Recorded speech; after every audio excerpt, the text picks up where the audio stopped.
新加坡运输安全局在5月29日公布了一份关于新航 SQ321颠簸事故的初步报告。这不是结论，只是事实描述。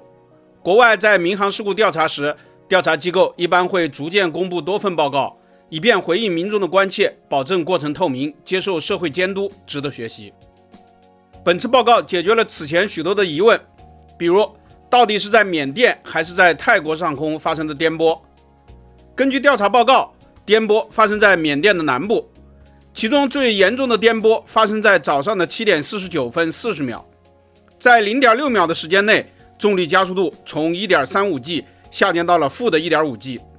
没有系安全带的乘客被抛上了天花板。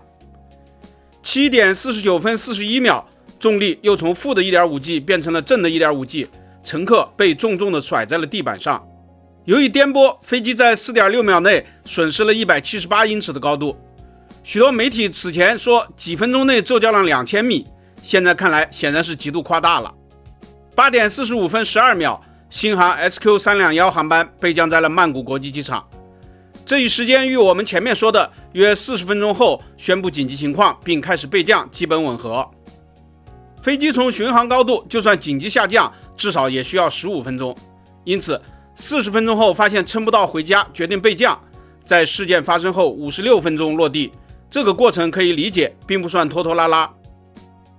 本次报告还解决了是否遇到晴空湍流的问题，因为晴空湍流不可预测，而急雨云等强对流天气可以被机载或者是地面雷达探测到。报告说，当时以37000英尺高度巡航，可能飞越一个发展中的对流活动区域，这意味着对流活动已被探测到，不是所谓的晴空湍流。有民航专家分析说，当时许多其他途经此地的航班纷纷绕道，而新航选择了直飞，但直飞或者是绕道并没有定规，所以现在还不能说新航有疏忽的责任。新加坡航空关于绕飞的内部规定是什么？飞行员究竟有没有不妥当的地方，还要等待进一步的调查。本次报告还提到了一个细节，那就是自动驾驶带来了一点的困扰。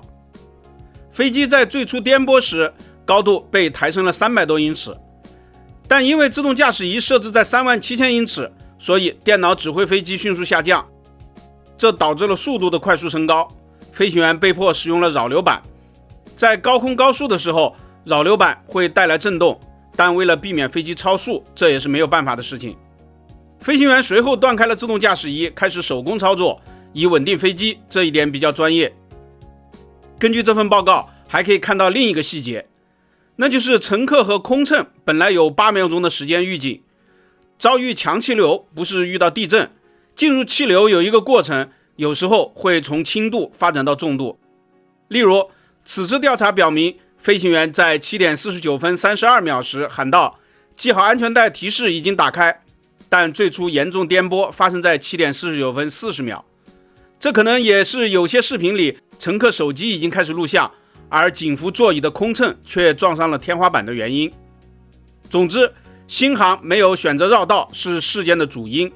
没有选择绕道可能是觉得气流还不够强大，自己能够挺过去。